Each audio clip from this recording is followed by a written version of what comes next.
Buon pomeriggio, ben ritrovati, nuova edizione straordinaria dei nostri notiziari. Dunque oggi lo avete sentito, il presidente Luca Zaia ha prima presentato il piano per l'agricoltura, poi ha fatto un grosso in bocca al lupo agli studenti perché domani inizia ufficialmente la maturità, 8:30 gli studenti entreranno in aula per un esame che, lo ricordiamo, sarà solo orale, ma non solo, perché ha parlato anche delle linee guida che riguardano invece gli studenti che poi dovranno tornare a scuola a settembre. Ha detto nelle prossime giornate ci saranno novità, le abbiamo, servono solo alcuni aggiustamenti richiesti da Roma, ha annunciato appunto il Presidente, al 90% sono accettate e condivise a livello nazionale, la mascherina credo debba essere usata negli spostamenti ma non a scuola, questo ha detto è il nodo da contendere. Poi ha parlato però anche della laurea in medicina a Treviso e ha annunciato andrà in tribunale. Ieri abbiamo avuto un incontro con ministri Boccia, Gualtieri e Speranza, ma non è stato trovato un accordo per l'istituzione del corso di laurea in medicina e chirurgia a Treviso. La regione non arretra, ha detto, di 1 millimetro, e quindi andremo in tribunale davanti alla Corte Costituzionale. Questo è l'annuncio che ha fatto oggi il governatore Zaia durante la conferenza stampa. Ma torniamo all'esame di maturità, io lo vedo già nello schermo, il professor Antonio Calò, insegnante del liceo Canova. Buon pomeriggio. Buon pomeriggio a tutti voi. Insomma, domani giornata importante, si inizia con questa nuova maturità del tutto, insomma un esame che sarà, lo ricordiamo, solo orale. Sì, certo, sarà solo orale, però la cosa importante da ricordarsi sempre è che al centro di qualsiasi esame ci sono sempre gli studenti, la persona. Quindi non cambia questo, cioè anche se effettivamente non ci sono più gli iscritti, ma rimane questo orale, tra l'altro un orale molto articolato, però ricordiamoci, al centro di un esame c'è lo studente, al centro... Ecco, c'è la persona, c'è lo studente. Certo, lei avrà sentito ovviamente i suoi studenti in questi momenti, insomma, che precedono questa data importante per loro, che è insomma il termine di un iter importante della loro vita. Insomma, come sono? Ovviamente immaginiamo preoccupati come comunque in ogni esame. Sì, coglie il senso profondo di quello che sta accadendo effettivamente, cioè gli studenti sentono l'esame come è giusto che sia, perché è giusto che ci sia una tensione positiva e costruttiva verso questo esame. L'esame, la cosa bella è che il fatto di vederci ci aiuterà moltissimo, perché chiaramente online sarebbe stato diverso, e la cosa anche molto bella è che avendo davanti i propri docenti, la commissione, come sappiamo, è composta da tutti i docenti interni, cioè della classe, più il presidente esterno come garante. Ebbene, io mi auguro di cuore, auguro a tutti gli studenti, non solo ai miei, a tutti gli studenti trevigiani, ai ragazzi che affronteranno domani l'esame, entrate sereni, perché la cosa bella è che la maturità si dimostra anche attraverso un bel colloquio, un colloquio dove gli incontri tra i saperi fanno capire il percorso che avete fatto, e questo secondo me è importante, questa interdisciplinarietà che però è anche capacità di connettere le cose, di metterle insieme, di fare i giusti, diciamo così, ponti, no? Creare i giusti ponti tra i saperi. Questo secondo me è richiesto, però avviene tra persone che vi conoscono, e quindi state tranquilli, siate sereni, perché le persone che avete davanti sono i vostri docenti. Ecco, l'effetto, insomma, professore, rivedere i propri studenti dopo veramente 2-3 mesi, insomma, di sospensione, averli visti soltanto online, invece rivederli adesso dal vivo, che poi insomma, è l'ultima volta, perché poi loro andranno e prenderanno ovviamente la loro strada. Sì, c'è una certa emozione anche da parte nostra, diciamocelo francamente, perché per un docente, ricordiamocelo, il rapporto diretto è quasi quotidiano con questi ragazzi, e soprattutto per docenti come noi che hanno avuto la fortuna di poterli avere per 3 anni, si costruisce un rapporto che è un rapporto di fiducia, di stima, un rapporto di scambio, no? Molto importante e finalmente li ritroviamo davanti. E io sono sicuro che sarà molto bello per tutti. Ecco, come verrà affrontata questa prova? Perché comunque è un esame ovviamente diverso, poi abbiamo saputo, insomma, da un studente ad un altro c'è la sanificazione dell'ambiente, insomma, comunque è complessa la cosa, non è così semplice. Come l'affrontate anche voi come insegnanti? Sì, è vero, ci sono queste diciamo così, sanificazioni, no? Queste interruzioni che facilitano chiaramente sempre la soluzione ottimale, creano, no? La soluzione ottimale, purtroppo sapendo perfettamente che cosa comporta e il senso di questa azione, diciamo così, di sanificazione. È tutta un'azione di prevenzione che è giusto avere nei confronti dei docenti, nei confronti del presidente di commissione e nei confronti chiaramente degli studenti e di tutto il personale scolastico che è presente. Ecco, io dico che l'esame oggi come oggi, anche l'articolazione rende varia, no?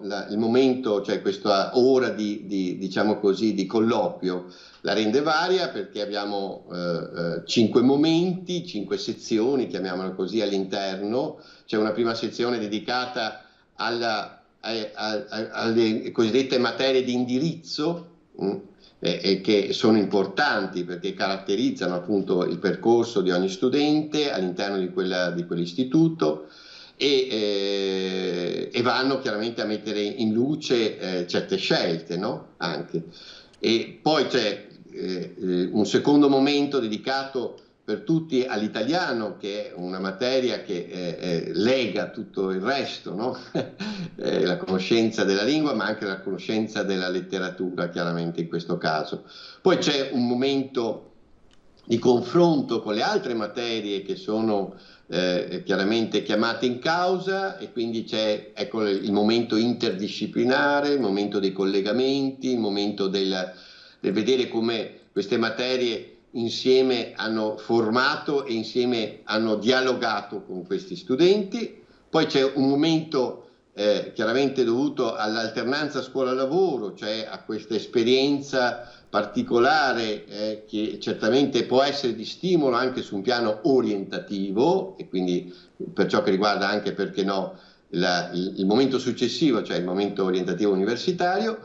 E poi ci sono, poi a seconda ecco, delle situazioni, però probabilmente si potrà concludere anche con la domanda fatidica, o le domande, diciamo, sulla Costituzione e la cittadinanza, che secondo me hanno adesso non perché sono anch'io chiamato in causa, però hanno certamente, e ringrazio, ecco, di questa presenza, di questa riaffermazione all'interno di un esame di maturità del grande valore della nostra Costituzione, perché attraverso la Costituzione possiamo toccare qualsiasi tema. Gli articoli della Costituzione, i primi 12, sono fondamentali per toccare qualsiasi tema anche di attualità, temi scottanti di oggi e che nella grande pagina dei nostri padri trovano ancora delle risposte molto chiare e precise. Certo, senta, un'altra domanda. Oggi il governatore nella sua conferenza stampa al termine ha detto agli studenti, oltre ovviamente a fargli in bocca al lupo, ha detto fatti gli esami, accettate qualsiasi mestiere magari provvisorio, è fondamentale per fare esperienza e conoscere le persone fondamentali per la nostra vita. Sì, certamente fare delle esperienze lavorative è molto molto importante, ma io come orientatore universitario dico che ciò che va valorizzato è lo specifico di ognuno di noi, e questo specifico di ognuno di noi può esplicarsi, può trovare il modo, no, di esprimersi sia attraverso chiaramente il lavoro sia attraverso lo studio, ma lo studio è lavoro e lo studio universitario è in preparazione di un lavoro, quindi stiamo sempre lavorando. Per me questo è importante dirlo a tutti quanti gli studenti, sia quelli che sceglieranno il percorso subito di entrare nel mondo del lavoro, sia quelli che allungheranno quel momento, diciamo così, di innesto nel mondo del lavoro, perché faranno un percorso anche di studi ulteriori. Io credo che l'importante è che questi ragazzi vengano accompagnati per quanto sia possibile in una scelta che possa essere la più bella, perché valorizza lo specifico di ognuno di loro. Questo è l'augurio mio. Senta, ovviamente questo per loro è il termine di questo viaggio comunque importante della loro vita, ma a settembre, ricordiamo agli altri studenti che anche loro insomma, hanno patito la sospensione della scuola, rientreranno invece nei propri istituti, nelle proprie scuole, e ancora però non si ha una visione ancora certa di che cosa accadrà al rientro a scuola. Si parla di turnazioni, si parla di distanze di sicurezza, insomma ancora non è chiara la cosa e purtroppo siamo già a fine giugno. Sì, questa è una domanda molto importante. A questa domanda io ho già risposto anche sui giornali e in parte anche sulle televisioni, perché secondo me la prima cosa fondamentale da ricordarci è che la scuola pubblica deve essere democratica, e l'unica vera democrazia avviene in aula. Cioè, le spiego subito, l'aula è il luogo ideale perché tutte le persone siano sullo stesso punto di partenza, sia nei confronti del sapere, sia nei confronti del docente. Fuori dall'aula emergono tutte le differenze possibili e immaginabili. Quindi dobbiamo ricordarcelo che la famosa cosiddetta scuola online è purtroppo profondamente antidemocratica in questo momento. Quindi dobbiamo fare di tutto perché la scuola torni a essere quella che è sempre stata sotto questo aspetto. L'emergenza poi ci ha portato chiaramente a adottare i sistemi, e ben venga, ci mancherebbe altro, non sono io quello che non vuole vedere, anzi, però ricordiamoci che sono dei mezzi, sono degli strumenti, non sono dei fini, e come tali vanno visti, vanno utilizzati al momento della necessità, ma sono d'accordissimo con tutti quelli che vogliono tornare a scuola nelle aule, e questo vale non solo per le superiori, per le elementari, le medie, ma anche per l'università.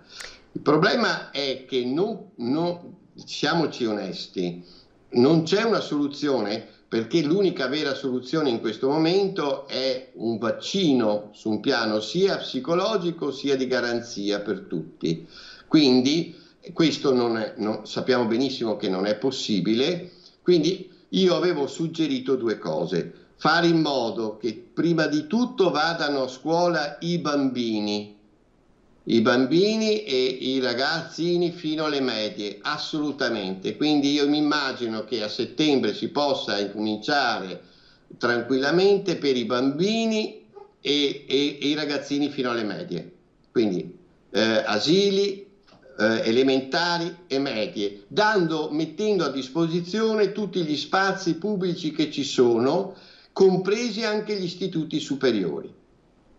Alla mattina invece per le superiori potremo fare un discorso, continuare una cosiddetta istruzione a distanza, certamente però di 3 ore, non 4, non 5, perché è pesantissimo sia per il docente sia per gli studenti.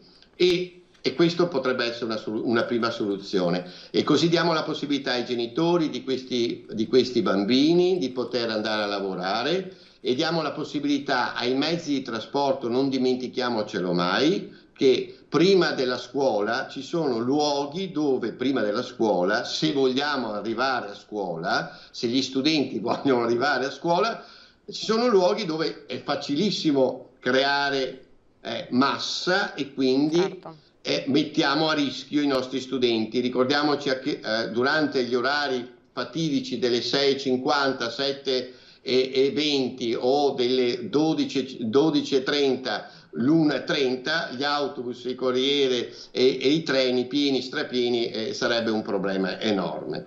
Quindi certamente non a scaglioni, assolutamente, è un non senso. Io invece trovo che bisogna fare le cose con senso e dare la possibilità alle scuole di poter organizzarsi. Allora, la prima soluzione è questa, la seconda, chiudo, sì, e vado veloce, la seconda è dare la possibilità alle superiori nel pomeriggio di poter frequentare l'ambiente scolastico proprio, ma non con delle lezioni, ma degli approfondimenti particolari intorno a tutte le materie, dove possono iscriversi i ragazzi con gruppi di 7-8 persone e non di più. In quel modo garantiremo lo spazio del caso, garantiremo la sicurezza e garantiremo anche un flusso per ciò che riguarda i trasporti sensato. Era questo. Ecco.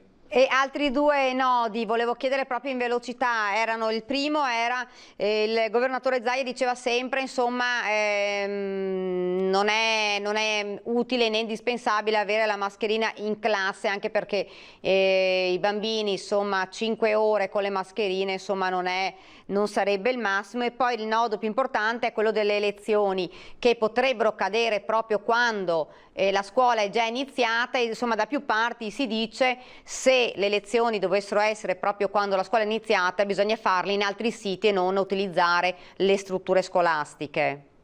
Sono d'accordo, su questo sono d'accordo, cioè almeno per ciò che riguarda le elezioni avere la compiacenza di capire che finalmente se riusciamo a far entrare questi ragazzi nelle scuole in un certo modo, lasciamoli appunto nelle scuole e quindi non interrompiamo ulteriormente e sfruttiamo tutti quegli spazi pubblici che ci sono, magari invitando anche altri edifici meno, diciamo così, canonici, come potrebbe essere quello appunto delle caserme dismesse, ipotesi, o comunque di luoghi pubblici come le biblioteche o altro, momentaneamente per dare la possibilità alle scuole di essere presenti. Questo può essere, però chiaramente non è facile gestirlo.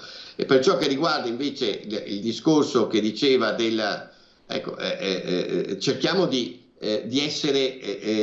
usare il buon senso su queste cose, cioè chiaramente siamo tutti in difficoltà, ma l'invito mio è usare il buon senso, che vuol dire usare la concretezza delle cose, cioè guardare al concreto, a chi lavora ogni giorno nella scuola e sa perfettamente cosa può essere fatto e cosa non può essere fatto. Invito tutti i politici, indipendentemente dalle loro posizioni, ad avere sempre l'accortezza di ascoltare anche chi lavora e non, ecco. E per ciò che riguarda invece le mascherine, noi sappiamo benissimo che la cosa più importante sarebbe arieggiare più spesso l'ambiente, soprattutto se poi pensiamo che andiamo verso l'inverno, verso l'autunno e l'inverno, e quindi si chiudono le finestre, si crea subito una situazione, diciamo così, promiscua sotto l'aspetto chiaramente dell'aria, dell'inquinamento dell'aria all'interno delle aule. Quindi molto in mente la cosa più importante sarebbe che a ogni ora, a ogni mezz'ora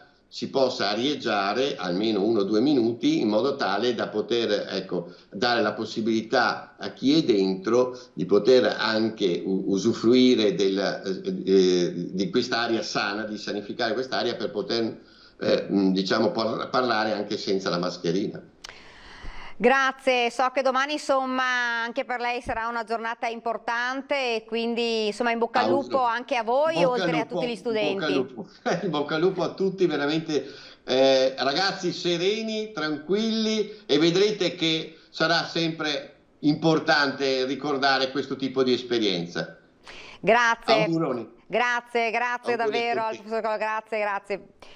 Bene, insomma avete sentito, giornata importante domani. Io, se la regia riesce a starci dietro, vorrei mandare in onda un servizio, proprio alcune voci proprio relative all'esame di maturità a Padova, che è appunto uno dei riti di passaggio della nostra società, e in questo anno così strano sono stati raccolti alcuni ricordi. Vediamo insieme.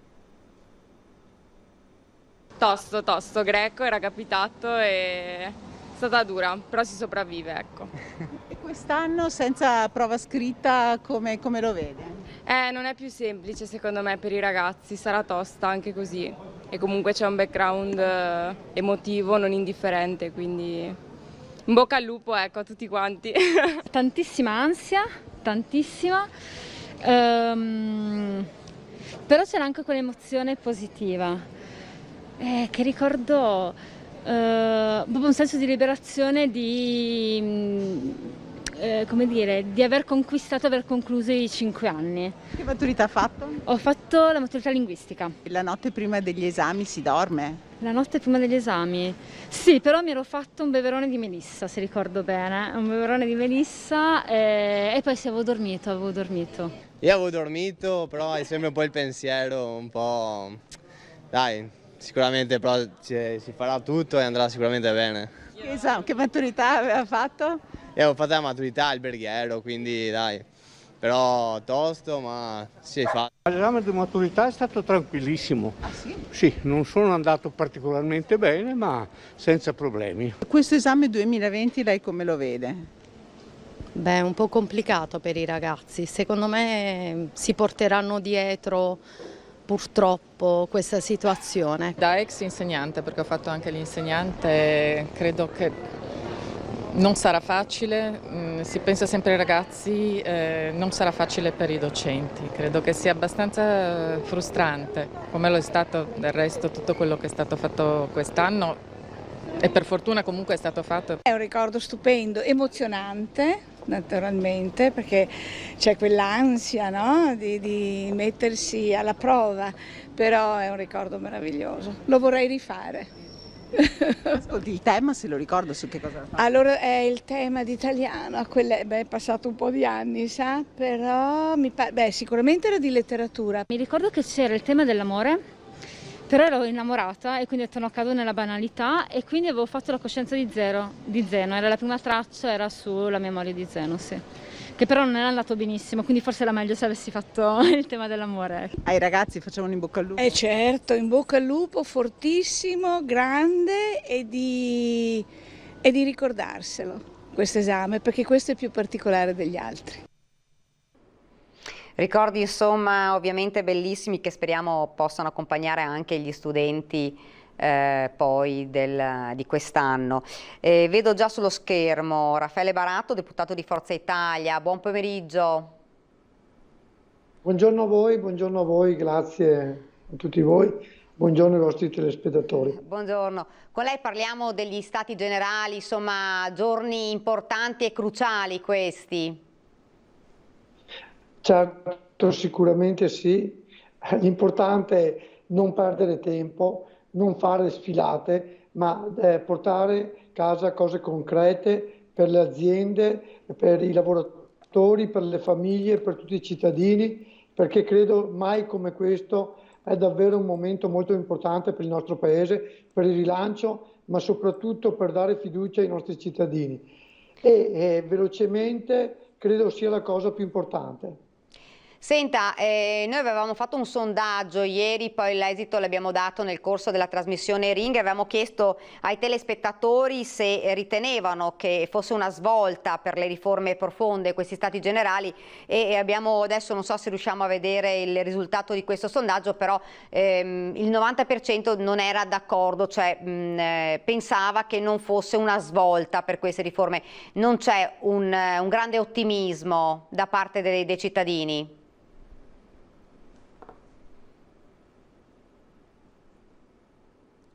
Ma è un ottimismo perché noi in Italia purtroppo siamo sempre bravi a fare convegni, siamo sempre bravi a fare queste cose come questi stati generali, però poi di concreto non arriviamo mai a nulla perché la burocrazia ci blocca tutto. Basta guardare anche la questione della cassa integrazione, ancora oggi c'è gente che aspetta i soldi e non ha nemmeno i soldi per mangiare.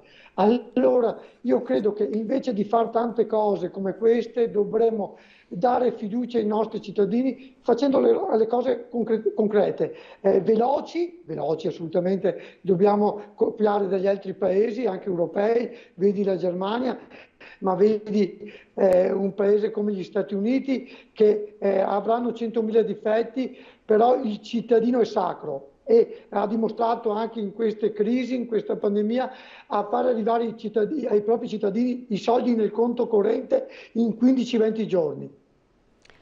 Oggi ho sentito il nostro ministro che ha detto che assolutamente con i soldi in fondo perduto entro 10 giorni arriveranno i soldi. Vedremo se questa è la verità e la realtà, anche perché sino davvero i nostri cittadini perderanno quella poca fiducia che gli è rimasta nei politici, nella politica, ma nel chi li amministra. E questo sarebbe la peggior cosa. È come su una famiglia che la famiglia stessa perda la fiducia nel capofamiglia. A questo punto casca il palco. Ecco, in un momento di così grande difficoltà sicuramente la fiducia e l'ottimismo sono davvero fondamentali per dare un po' una spinta ai cittadini. Insomma, bisogna ricominciare e insomma l'esito di questo referendum, insomma di questo sondaggio non aveva fatto ben sperare, insomma i cittadini erano molto sfiduciati, ecco. Ma è così purtroppo, perché i fatti dimostrano quello che è il risultato di quel referendum, perché purtroppo la burocrazia italiana è una cosa incredibile e questa crisi che è una crisi, non è una crisi normale ma è una crisi epocale, una crisi che segnerà davvero tutti noi, okay? È stata presa come una crisi normale. Allora la prima cosa da fare è sburocratizzare, perché se noi non facciamo questo è inutile che diciamo ci sono 80 miliardi, abbiamo accordato con l'Europa 180 miliardi, di cui una parte a fondo perduto, però se i soldi non li facciamo mai arrivare ai cittadini, perché ogni volta ci si ferma con la burocrazia, che fiducia vogliamo che abbiano i cittadini di chi amministra? Allora, una volta tanto, dobbiamo dimostrare ai nostri cittadini che siamo al di sopra di questo, che chi amministra al di sopra. E poi non c'entra essere di destra, di sinistra, bianchi, rossi o verdi, se bisogna far capire che oggi questo Paese ha bisogno di una grande unità. Forza Italia di questo ha sempre dimostrato di dare massima disponibilità, però oggi è chi governa che deve dimostrare. Deve dimostrarlo con i fatti e non con le parole o con le chiacchiere. Allora, benvengano questi stati generali se devono avere un fine che davvero va verso i cittadini, alle imprese, a tutti quanti. E se no lasciamo perdere, che perdiamo ancora tempo, ma oggi non c'è più tempo da perdere, perché davvero siamo in una crisi che è davvero molto molto profonda. Vediamo le aziende che hanno un 50% in meno di fatturato, chi va bene, perché c'è chi ha anche l'80% in meno di fatturato, e questo non è un problema solo delle aziende, è un problema che va anche ai dipendenti, alle famiglie, è una catena che non finisce più. Allora chi amministra deve assolutamente fare un cambio di marcia che mai come ora, mai dico mai, c'è assolutamente bisogno. Senta, cambiando per un attimo argomento, parliamo di Pederoba, insomma, che è il suo territorio, purtroppo insomma sì. Già un periodo di grandissima crisi dove ovviamente con la pandemia ha colpito tutti quanti. A Pederoba adesso il maltempo poi ha messo anche in ginocchio ulteriormente, insomma, questo comune. Sì, mi passi questa battuta, questo è un anno bisestile, no? E noi dalle mie parti si dice anno bisest che fa tutti i sei. Ecco, speriamo che sia davvero finita, perché anche la ringrazio per questo passaggio, perché domenica ha davvero messo in ginocchio il nostro territorio e anche qui dimostra che i territori hanno bisogno di fondi. I sindaci non possono essere lasciati da soli, perché il sindaco è il front office, il sindaco è chi deve risolvere il problema, però se lo lasciamo senza soldi, come si sta facendo in questi periodi, come può affrontare delle situazioni del genere? La nostra zona pedemontana deve essere continuamente curata e il mio sindaco, ancora nel 2016 mandò una lettera verso la Regione Veneto dicendo che i servizi forestali devono assolutamente essere finanziati, altrimenti se il territorio non viene curato poi succedono queste cose. Io mi auguro davvero che anche qui si cambi, che lo Stato dia dei fondi importanti a questi territori pedemontani, perché la gente non ha bisogno di queste disgrazie, che già ce ne sono tante. Per cui se curiamo questi territori queste cose non succedono, altrimenti purtroppo purtroppo abbiamo visti, non sono più casi eccezionali, capitano in continuo perché il clima è cambiato, allora dobbiamo cambiare anche noi. Ecco, noi stiamo vedendo adesso, mentre lei parlava, stavamo vedendo le immagini di quanto, di quanto è accaduto. Faceva davvero paura. Ecco, la conta dei danni è una conta veramente pesante. Oltre 1 milione di euro, credo, oltre 1 milione di euro. Un caso del genere è successo già nel 2006-2008, che ero ancora io sindaco, poi con i servizi forestali avevamo davvero fatto degli interventi validi che io li ho sempre ringraziati, però dopo purtroppo si è fermato perché per vari motivi non sono stati più finanziati. La regione purtroppo non aveva i fondi dello Stato. Poco tempo fa il comune di Peroba si era attrezzato per i fondi europei, una richiesta per i fondi europei, e vediamo che non stava sbagliando assolutamente niente, anzi, perché purtroppo oggi questi, ripeto, non sono più casi eccezionali, ma vengono di frequenza. È capitato a Pederoba, poco prima era capitato in altri comuni sempre della Pedemontana, e capiteranno purtroppo sempre più di frequenza perché il clima purtroppo sta cambiando, per cui dobbiamo assolutamente non lasciare da solo questi comuni. Ecco, infatti mi stavo anticipando la domanda, perché i cittadini insomma ci chiedono non lasciateci soli, insomma, dopo quanto è accaduto, chiusura, lockdown, adesso questo è davvero tantissimo per un comune. Assolutamente, per cui i cittadini hanno bisogno delle risposte, e quando si trovano con situazioni del genere davvero per un cittadino è una cosa che ti dà KO, perché quando l'acqua ti entra in casa è davvero, entra nella tua intimità, ti entra nel tuo, e davvero ti senti da solo, e non bisogna far sentire il cittadino da solo, e mai come ora il cittadino deve sentirsi protetto dalle autorità, per cui di conseguenza un'amministrazione ha bisogno di essere anche lei stessa aiutata con dei fondi che davvero mai come adesso in questi periodi sono così importanti. La ringrazio, grazie davvero, grazie per aver accettato questo invito. E ringrazio anche la vostra televisione per essere molto vicina ai cittadini, che è assolutamente importante. Un abbraccio, grazie ancora a voi e buona serata. Grazie, buona serata e soprattutto buon lavoro, grazie. Grazie, grazie.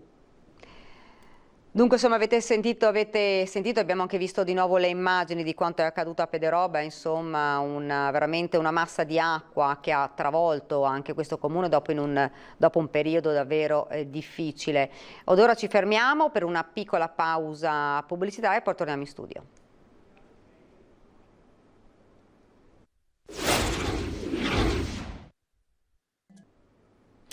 Rieccoci nuovamente in studio con questa edizione straordinaria, ed ora l'appello lanciato dal candidato alla presidenza della Regione per il centro-sinistra, Arturo Lorenzoni, perché il voto non sia nelle scuole, ne abbiamo anche parlato, interrompendo così la didattica, ma in altri spazi. Sentiamolo.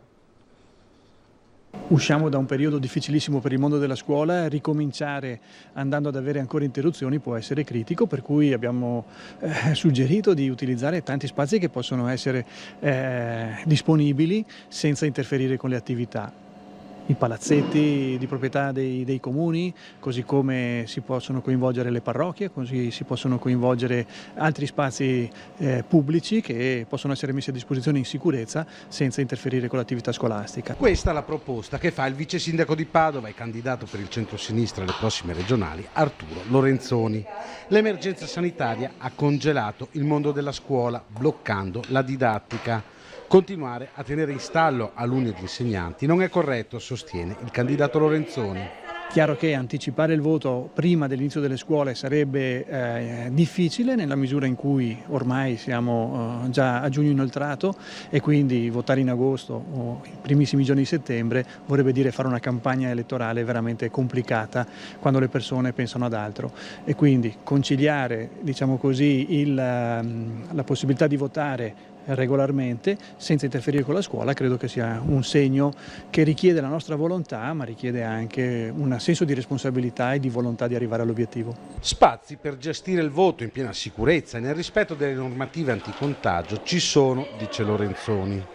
Nelle città non mancano. Nei paesi più piccoli si può cercare una sinergia con le parrocchie. È necessario però ci sia la volontà per realizzare questo progetto. Oggi il voto può essere gestito in modo molto più snello rispetto al passato e io credo che sia più difficile nei paesi più piccoli forse, dove ci sono meno strutture a disposizione, ma nelle città indubbiamente sedi adeguate si possono trovare senza difficoltà. Rieccoci in studio e dunque è arrivato il bollettino con i dati della protezione civile nazionale sul coronavirus in Italia, aggiornato ad oggi. Dice dall'inizio dell'epidemia di coronavirus almeno 237.500 persone hanno contratto il virus, di queste 34.405 sono decedute e 178.526 sono state dimesse. Attualmente i soggetti positivi dei quali si ha certezza sono 24.500 e 69 in Italia.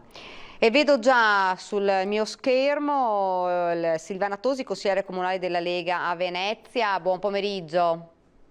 Buon pomeriggio a tutti. Buon pomeriggio. Senta, con lei avevamo parlato già ed è una cosa a cui lei tiene molto, è insomma una categoria che è stata un po' dimenticata, che è quella dei pittori a Venezia.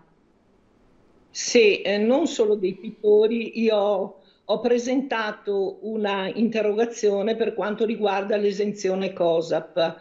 È vero, mi sto occupando di questa categoria perché ritengo che siano degli esecutori di arte, però spesso vengono dimenticati. Le dirò che in 5 anni in Consiglio Comunale o nelle commissioni non ne abbiamo mai parlato.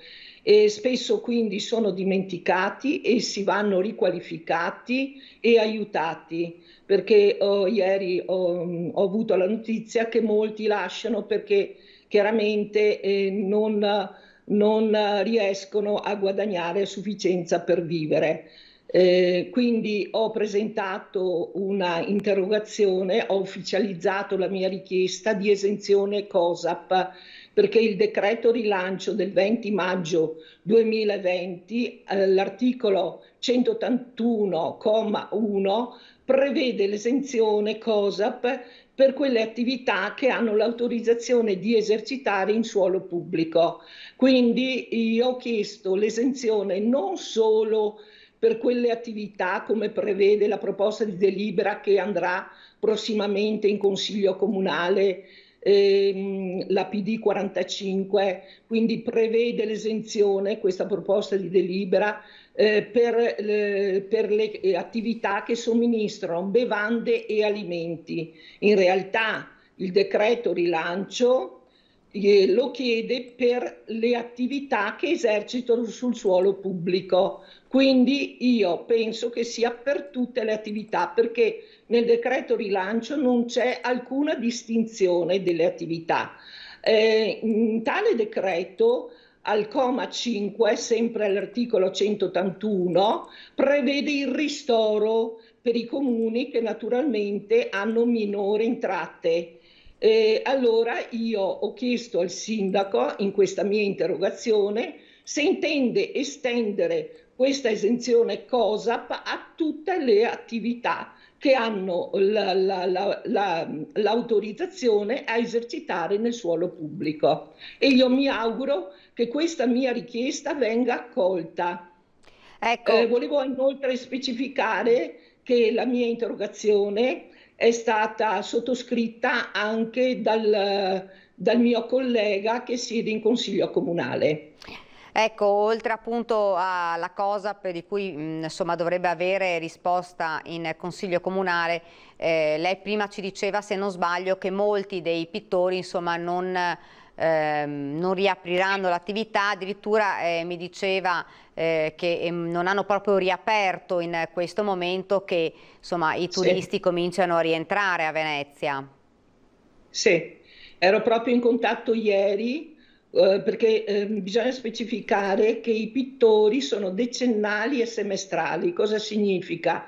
Che decennali che hanno l'autorizzazione per 10 anni di esercitare sul suolo pubblico, invece semestrali ogni 6 mesi devono chiedere l'autorizzazione, anche se in realtà fra i semestrali ci sono persone, pittori che esercitano da 20-30 anni. Ecco perché se sarò eletta anche al prossimo mandato mi attiverò proprio per cambiare le norme, perché non vanno bene. Naturalmente non è di questa amministrazione, non sono norme di questa amministrazione, ma sono norme passate delle precedenti amministrazioni che quindi bisogna rivedere. Senta, a Venezia adesso ha ripreso un po', sono arrivati i primi turisti, com'è la situazione in questo momento, a parte insomma nelle giornate di pioggia? La situazione è sempre grave, solo a fine settimana c'è un po' di turismo. Io mi auguro, io penso a dir la verità che ci vorranno 2 o 3 anni, anche perché ho sentito altre attività commerciali, ci vorranno 2 o 3 anni prima di riprendere la routine di come era prima del coronavirus. Quindi purtroppo dobbiamo attendere parecchi mesi. Ecco perché noi dobbiamo aiutare le attività, le piccole e medie imprese, ci vuole un rilancio e ci vogliono delle adeguate esenzioni che io spero che questo governo, anche se non ho molta speranza, però spero che le attivi il più presto possibile e nel più breve tempo possibile. Ecco, lei parlava della COSOP, ma come iniziative proprio a sostegno dei piccoli commercianti, degli artigiani, insomma, perché ovviamente Venezia è un po' la culla dell'artigianato, ci sono iniziative a favore e a sostegno di questa categoria? A dir la verità, è il governo che dovrebbe attivarle. Ci sono tante promesse, ma in realtà sono arrivati certo i soldi per quanto riguarda l'acqua alta e naturalmente tutte le attività hanno chiesto dei ristori. Io mi auguro però che arrivino al più presto possibile dei contributi economici. È un dovere aiutare prima di... Io sono consigliera comunale di Venezia, quindi io mi occupo di Venezia e quindi Venezia, che è una perla che è conosciuta in tutto il mondo, deve assolutamente essere aiutata, e così tutte le attività artigianali. Ecco, lei parlava appunto dell'acqua alta, insomma ovviamente si parla del periodo difficilissimo di Venezia, ma si è ripresentata l'acqua alta ovviamente non in quei termini, in quella gravità, però è tornata di nuovo. Certo, è tornata di nuovo e tornerà sempre di più. Speriamo che il Mose possa aiutare, anche se personalmente l'ho detto anche in questa televisione con il dottor Baccialli, io personalmente non ho molte speranze. Dice speranze di vedere una soluzione definitiva? Con il Mose io mi auguro che questa amministrazione chiami degli specialisti internazionali e si chieda una soluzione alternativa. Io penso che ci possa essere per Venezia un'altra soluzione, non possiamo dipendere solo dal Mose. Ecco, io se non ricordo male, proprio alcuni giorni fa c'era stata una prova che in realtà insomma aveva dato un esito positivo. Sì, ci sono le 2 bocche di porto che sono state alzate dalle barriere del Mose, però adesso verso il 30 giugno dovrebbe essere anche la terza porta, la terza bocca di porto, e quindi adesso vedremo l'ultima prova come andrà. Però non è fiduciosa?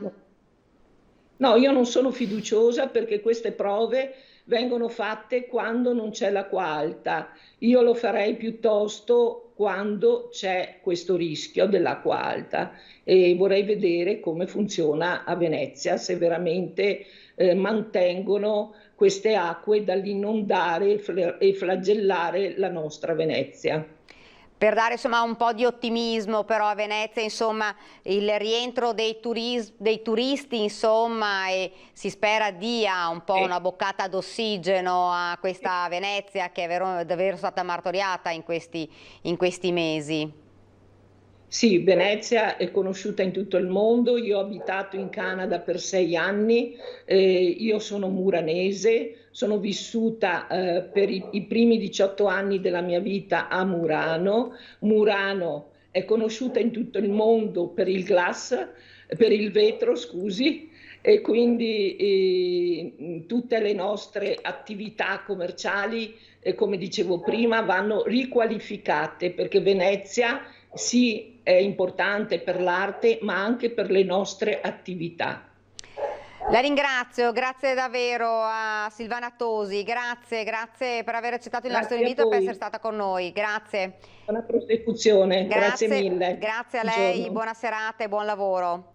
Siamo arrivati dunque al termine di questa edizione straordinaria. Vi ricordo fra qualche minuti l'inizio dei nostri telegiornali con prima il telegiornale regionale. Grazie davvero per averci seguito e buon pomeriggio.